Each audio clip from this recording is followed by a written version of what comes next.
যারা ধর্মীয় কারণে নিপীড়িত হচ্ছেন, যারা ধর্মীয় কারণে তাদের দেশ ছেড়ে ভিটেমাটি ছেড়ে ভারতে এসেছেন, তাদের জন্য ত্রাতা হয়ে দাঁড়ালো ভারত সরকার। তাদের কথা ভাবলেন দেশের প্রধানমন্ত্রী নরেন্দ্র মোদী। 2024 31 ডিসেম্বর পর্যন্ত যারা আমাদের দেশ ভারতে এসেছেন শুধুমাত্র ধর্ম রক্ষা করার জন্য, তারা নাগরিকত্ব পাবেন জানিয়ে দিল ভারত সরকার। আপনাদের জানিয়ে রাখবো, স্বরাষ্ট্র মন্ত্রক যে নির্দেশিকা জারি করেছে সেই নির্দেশিকায় পরিষ্কার হয়ে গিয়েছে যে আপনি নাগরিকত্ব পাচ্ছেন 31 ডিসেম্বর 2024 মধ্যে আপনি যদি এই দেশে আসেন। গ্রাফিক্যাল প্রেজেন্টেশনের মাধ্যমে দেখুন 10 বছরের ছাড়, শরণার্থী প্রবেশের সময়সীমায় ছাড়। পরের তথ্য, 10 বছরের ছাড় দিল কেন্দ্র সরকার।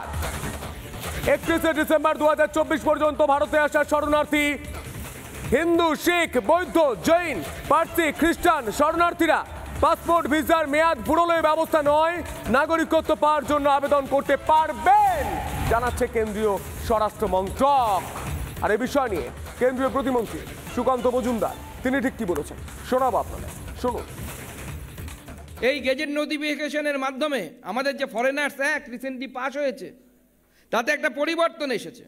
এই যে নোটিফিকেশন, এই নোটিফিকেশনের মাধ্যমে কেন্দ্র সরকার আমাদের হোম মিনিস্ট্রি মাননীয় অমিত শাহজিকে এবং মাননীয় প্রধানমন্ত্রীকে আমি ধন্যবাদ দিতে চাই। কোনো ব্যক্তি ধর্মীয় কারণে, আবার বলছি আমি যেহেতু বাংলাদেশটাই বলছি কারণ আমাদের পশ্চিমবঙ্গের জন্য বাংলাদেশই হচ্ছে এফেক্টিভ জায়গা, পাকিস্তান বা আফগানিস্তান নয়। কিন্তু এই সমস্ত জায়গা থেকে যদি কোনো বাঙালি হিন্দু বাংলাদেশ থেকে 31 ডিসেম্বর 2024 সালের মধ্যে ঢুকে থাকে তাদেরকে ডিপোর্ট করা যাবে না। অসাধারণ, অভূতপূর্ব। হয়তো এই মুহূর্তটার জন্য অপেক্ষা করছিলেন বহু ধর্মীয়ভাবে নিপীড়িত, নির্যাতিত, ঘর ছাড়া মানুষগুলো। আপনাদের বাংলাদেশের কথা মনে আছে? মনে আছে যখন শেখ হাসিনাকে তার পদ থেকে সরিয়ে দেওয়া হলো, শেখ হাসিনা সেখান থেকে পালিয়ে যেতে বাধ্য হলেন। আপনাদের মনে আছে সেই সময় হিন্দুদের উপর কিভাবে আক্রমণ চালানো হয়েছিল? দেখুন না সেই ছবিগুলো একবার, কিভাবে তাদের ঘর জ্বালিয়ে দেওয়া হয়, কিভাবে একের পর এক হত্যা লীলা চলে, কিভাবে একের পর এক মূর্তি ভাঙচুর করা হয়। সেই শব্দগুলো, সেই আওয়াজগুলো মনে পড়ে আপনাদের?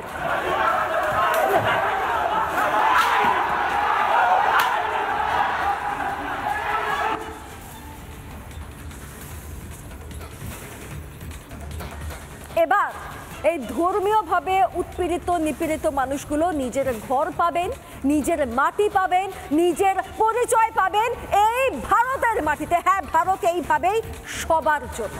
কি বলছেন বিভিন্ন মহল থেকে? সমীর ভট্টাচার্য বিজেপি রাজ্য সভাপতি, শোনাবো আপনাদের।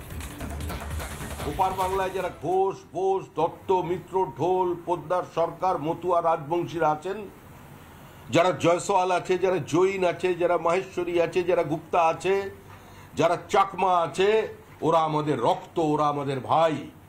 আমরা ওদের বাদ দিয়ে অন্য কোনো কল্পনা আমরা করতে পারি না।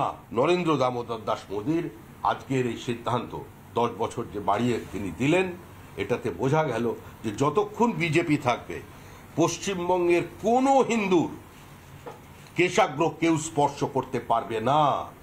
আজকের দিন নিঃসন্দেহে অত্যন্ত আমাদের কাছে একটা আনন্দের দিন। ভারত সরকারের একটা সিদ্ধান্ত ফাঁসিয়ে দিল, ফেসে গেল মমতা বন্দ্যোপাধ্যায়ের মিথ্যাচারের ঢোল। মমতা বন্দ্যোপাধ্যায় বারবার ভয় দেখিয়েছেন, বারবার বলেছেন যারা এসেছেন তাদেরকে নাগরিকত্ব দেবে না, উল্টে ওপারে পাঠিয়ে দেবে, উল্টে ডিটেনশন ক্যাম্পে ঢুকিয়ে দেবে। মমতা বন্দ্যোপাধ্যায় এই কথা বলেছেন। সিএর বিরুদ্ধে মমতা বন্দ্যোপাধ্যায় মিছিল করেছিলেন, তিনি বলেছিলেন ক্যা ছি মানছি না, মানবো না, করতে দেবো না, এইসব কথা বলেছিলেন। আর আজ দেশের সরকার জানিয়ে দিয়েছে যারা ধর্মীয় কারণে এ দেশে এসেছেন তাদেরকে নাগরিকত্ব দেওয়া হবে। মমতা বন্দ্যোপাধ্যায় কি বলেছেন মনে করিয়ে দিই আপনাদের।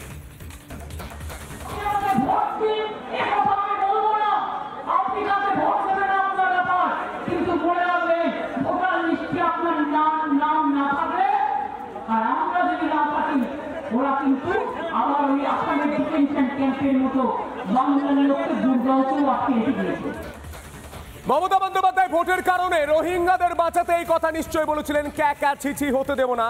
আর এই বিষয় নিয়ে রাজ্যের বিরোধী দলনেতা শুভেন্দু অধিকারী তিনি ঠিক কি বলছেন শুনবো। ঠিক আছে, যারা ভারতীয় নয়, অনুপ্রবেশকারী, তাদেরকে বাংলাদেশে বা অন্য দেশে পাঠাতে গেলে কিছুদিন তো রাখতে হবে। রাখতে গেলে তাদেরকে খাবার দিতে হবে, মানবিক কারণে পোশাক দিতে হবে। সেই জন্য একটা জায়গা দরকার। ভারতীয় মুসলমানের কোনো চিন্তা নেই, তো বাংলাদেশের অনুপ্রবেশকারী মুসলমান রোহিঙ্গা রাখবো না। নানা ধরনের কন্টেন্ট দেখার জন্য লাইক করুন, শেয়ার করুন আমাদের ফেসবুক পেজ, সাবস্ক্রাইব করুন আমাদের ইউটিউব চ্যানেল। পাশাপাশি অন্যান্য ব্রেকিং নিউজের জন্য অবশ্যই চোখ রাখুন রিপাবলিক বাংলায়।